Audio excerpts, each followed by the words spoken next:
Boom, we're live. Right. Hello, everyone. Lisa and Ryan Hello. here.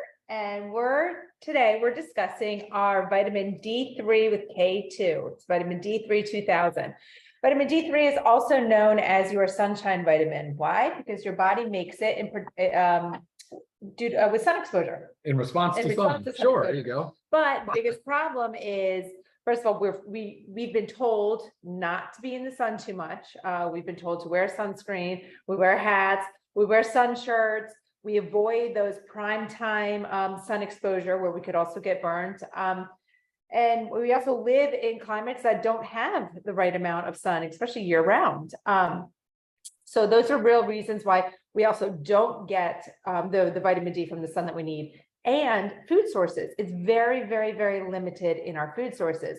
Really, it's only fatty fish, egg yolks, mushrooms, and then it's fortified in like cereals, junk that we should not be eating. And I'm sure you see it by you'll see Lucky Charms fortified with vitamin D. Okay, we don't want that. But Ryan's gonna explain to you all about the science of vitamin D, what it does to our body, and why our bodies really need it. Yeah, you're spot on. But if you say you were out in the sun, say you're not on cholesterol medication like statins, say you have your face exposed, your arms exposed, your legs exposed, your hands exposed, and you're out in the sun between 5 and 30 minutes, you could generate up to 20,000 units of vitamin D. So that's what is supposed to happen. It doesn't happen as well as it's supposed to, or isn't occurring like that anymore. Like you said, climate, of course, geography, where we live, our jobs. Are we working between 10 a.m. and 4 p.m.? Because those are your time, right? Most of us are indoors. So getting enough sun exposure is hard. And now the task force and people are saying, well, look, you don't want, and by the way, it's the UVB rays. So it's ultraviolet radiation B, which is also the UV ray responsible for burning, sunburn. So 5 to 30 minutes of prime time sun, potentially now you're burning, and the skin, the advice around skin is like she said, physical blocks, sunscreens, sun shirt, right? That's the hats. I mean, the whole nine. So it's a little bit challenging. And there are certain other things too that can affect the production of vitamin D from the sun. Like I mentioned, statin drugs, they actually interfere with it because the UVB, the ultraviolet radiation B, will actually interact with the cholesterol in your cutaneous layer of your skin, layer. So when it hits the skin, it interacts with cholesterol to make vitamin D. Now, she said foods, there's sun, and then of course there's supplementation. Now, they all produce basically the same type of vitamin D, the mineral, or I'm sorry, not the mineral, the vitamin. There's two types. There's vitamin D2 and there's D3. Now, D3 is what we choose to put in here, and that's the cholecalciferol.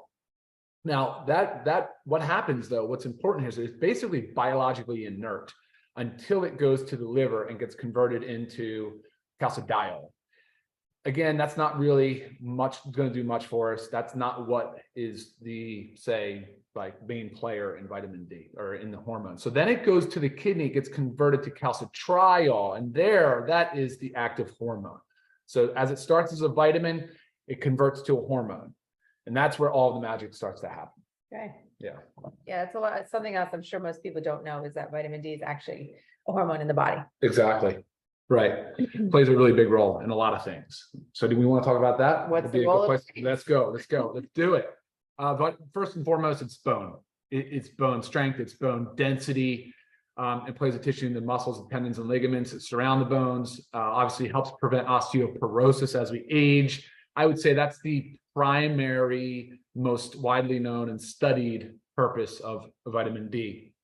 And we're seeing obviously a lot of osteoporosis as people age, especially in women, menopausal, postmenopausal. Mm-hmm. And so vitamin D, as a matter of fact, the daily recommended daily allowance it increases for people over the age of 70. Right. So, and they make less, their body, they don't get as much sun exposure. Most elderly people tend to be indoors more, and their body's not capable of making as much. Okay. Yeah.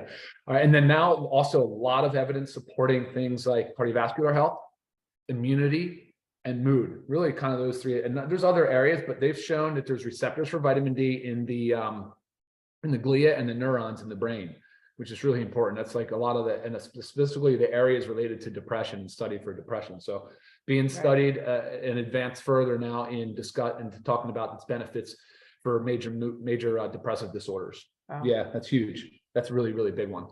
And then immune function, which really came out, which was really highlighted with COVID-19. Oh, right? sure. Yeah. The whole immunity. Oh, of course, of course. Immune health is a big one now for vitamin D. Cardiovascular disease as well. So there's receptors now that are showing benefit to the vitamin D in heart disease, heart attack, stroke. So yeah, big stuff. Yeah, really big stuff. All right, what's next, Lise? Well, a few questions. Okay, let's see. Do those questions. Yeah, okay. I am vegan. Can I take vitamin D? Well, unfortunately, unfortunately not. This is the origin is from the wool of I want to say lamb. Yeah. Sheep. Yeah. Okay. Thank you. Sorry. Yeah. So no, unfortunately not. But the vitamin D3 with K2 that we have in here is in a vegetable capsule, and gluten-free, dairy-free, common allergen-free, soy-free. So, but unfortunately, no, we cannot say that it's vegan friendly. Okay.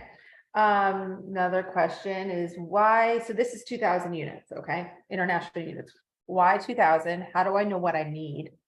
Oh, sure. Great. Also, the instructions are take 1 to 2, what do I need? Yeah, no, great question. Okay. So this is where I'd like to tell you guys that if you have the opportunity to meet with your doctor, if you have a doctor and you get blood work done, have them draw your vitamin D levels, get your vitamin D levels. So right now, like there's what's the one agency? Well, anyway, so the vitamin D levels are stratified. So if you're deficient, you're technically deficient in vitamin D if you're 12 nanograms or less per milliliter in your blood. So this is if they take your blood, your serum levels. You're deficient under 12. Between 12 and 20, they say it's basically adequate. Now, those numbers tend to be very much on the low end of what the newer kind of evidence that's coming out supports. Like the Endocrine Society says they want levels above 30 nanograms per milliliter. But we want optimal. Then and that's where it kind of becomes, kind of up to the person, right? There's a lot of variability between people, but 30 to 50 is probably a decent range, right? It's a good goal area. Lisa, on the other hand, she likes to be above 50. Some people like to be above 50. The reason why we selected 2,000 units of vitamin D3 is because that should, for most people, put you in between that 30 and 50 nanograms per milliliter blood level. But you can also adjust by just taking more. And that's why we also have 60 capsules in here. So if your body only needs the 2,000, I mean, this is a 2-month supply. But if based on your levels, you need more, you could double, you could triple, do what you need to do. Yeah. Oh, that was the Food and Nutrition Board. That's who did. And they had a committee though. They had a committee that reviewed the evidence and came up with it and showed where deficiency and inadequacy kind of gets stratified. But I think prevailing belief now is to be above 30. And so that 2,000 should get you there. And like Lisa said, if you wanted to go to 4,000, I would suggest doing that under, say, the guidance of the provider or knowing your blood levels. And then you can kind of maintain the levels that are best for you. And why is it important not to take too much? Oh, good question. Yeah, we do get that question a lot. And it's because it's a fat soluble vitamin. So vitamin A, D, E, and K, those 4. So this has vitamin D and K, but the vitamin D can cause toxicity because the fat soluble vitamins can deposit in the tissues. And if you take too much, they can have toxicity. And the toxicity would present as it could potentially raise calcium to dangerous levels. It could cause kidney issues, big issues with the kidney, could cause kidney stones. And it's pretty rare, right? Right, but it can. But it can. So if you just jumped into vitamin D and started taking 10,000 units a day without knowing anything, there might be some risk there. And that's probably where Lisa and I would agree about the tolerable upper limit is probably around 10,000 units a day. And a lot of times it's true. I mean, first of all, it is true that it can take up to 6 months to actually get your vitamin D levels to where you want them to be based on your, your blood work. So you can also get your levels there with a higher dose, and then you could lower the dose to work on a maintenance to try to keep it there. Yeah. So it's just is one thing that is extremely important to know based on your blood work. And every time you get your blood work done with your physician, they should be testing D3. But if they're not, just make sure. Just double check, stay on top of it. It's your health. But you did mention right there that we have a K2. Right. Why? Yeah, no, K2. So another fat soluble vitamin, vitamin K is there's some genes that are that encode proteins that are activated by vitamin D. So having K on board will help. Well, it may also help absorption of the drug through the stomach, but it also is going to help increase the utilization of vitamin D as well as calcium. That's pretty critical because again, that whole pathway is designed to be run together for bone density, bone strength. Okay. And I know there's a small minority of a group that cannot have vitamin K. What group is that typically, and should they avoid? Yeah, I mean, some of the folks that are taking anticoagulants, like Coumadin is one that works on the vitamin K pathway, and so those folks, and that's kind of being more phased out. Most anticoagulants now don't work the same way as Coumadin. But for those people, yeah, I think vitamin K, they're advised to watch out the vitamin K rich foods. And so vitamin K supplement would also be a caution. Okay. And then we talked about that it's fat soluble. So Yes. Does that mean to take with food, without food, with other supplements? Yeah, good. Yeah, for sure. Good question. Because we always try to suggest that people take it, say, at your first meal of the day and with fat. Now, you don't have to take it with fat and with food, but you want to stay consistent either way. You will absorb more when taken with food because again, fat soluble. So we like to say, hey, take it with food, a little bit of fat. An example of that would be like maybe a little bit of egg or something when you break your fast, or an avocado. You say, I know you like, sure, right? But consistently do it that way. It's every single day. You try to take it early in the day. And I know there's been some new literature that's supporting taking it early in the day because of. You want to comment on that, or you want me to go there? Well, it can help you sleep better at night. Yeah, it can help you sleep better at night. Right. It suppresses some of the melatonin. So again, kind of falling back in that ancestral concept where your first thing you do upon sunrise is you're getting out there, your eyes are adapting to the sunlight, the sleep awake cycle is being activated by the sunlight, suppressing melatonin, you're making vitamin D, right? You're out moving. And so again, taking this early part of the day is good. I would never take it at night. I don't recommend that, but early morning, afternoon, but not at night. Okay. Just a question that I have that you guys might have as well. A lot of people do intermittent fasting, and everybody's schedule is very different. So say someone's doing intermittent fasting and they actually don't break their fast until like 2 p.m., but they want to take their supplement. They would rather take the vitamin D earlier. Can they take it with factor 4 because there's the fish oil in it? Does that fat help the absorption? Sure. Okay. Absolutely. So that's an easy way to do it. So first thing in the morning, if you're fasting, you can still take your vitamin D3, take it with your 1 serving of your factor 4. Yeah. Voila. Good advice. Yeah. Okay. Voila. Any reason to not take it with any supplements? Any contraindication? Not really. No, I wouldn't say so, actually. Vitamin D, no. There's a reason why we didn't put it in the multi-dose, because we want you to understand the dosing and be able to tailor it, move it a little bit and adjust it. Right. Because you will see in other like multivitamins, other companies, they have vitamin D in there, but it's just a little bit. A little bit. So like, what's the point of just having a little bit? Like we want to make something to have like a therapeutic effect. So that's the point of taking something, right? To actually do what it's supposed to do. Yeah, absolutely. Oh, well, let's just throw out there the price. $8.50 for members, guys. Oh, wow. Simple. $8.50 for members. And again, if you also only need, if you only need 2,000 units a day, you have 2 months worth for $8.50. Yeah. If you're not a member, $17.50. So right there, it pays to be a member. But prices, I mean, there's no reason to not take your D3. Absolutely. Yeah, I agree. I mean, there's very, very few circumstances I can think of that you would not take it, right? Like, no, absolutely.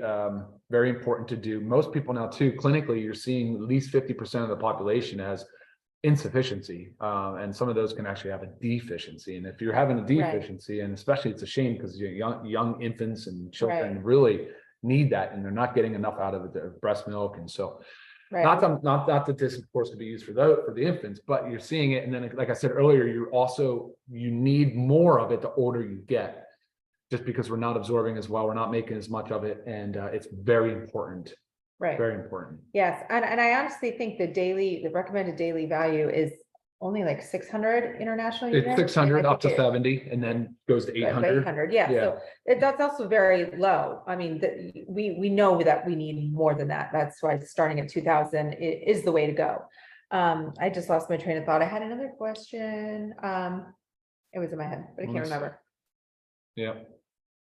Yeah, we talked about that. We said, take it in the morning or the afternoon. Don't take it in the evening. Right. D3K2, 2,000 units. Okay. Yeah. So, I mean, if you guys have any other questions, I mean, you know, it's a fairly simple supplement, but also a very, very, very important supplement. Exactly. We are here for your questions. Always love the feedback, but make sure you are taking your vitamin D3 every day. Yeah, absolutely. Guys, thanks for tuning in. Appreciate it. Y'all have a great and productive week. See you next time. Bye, guys. Bye.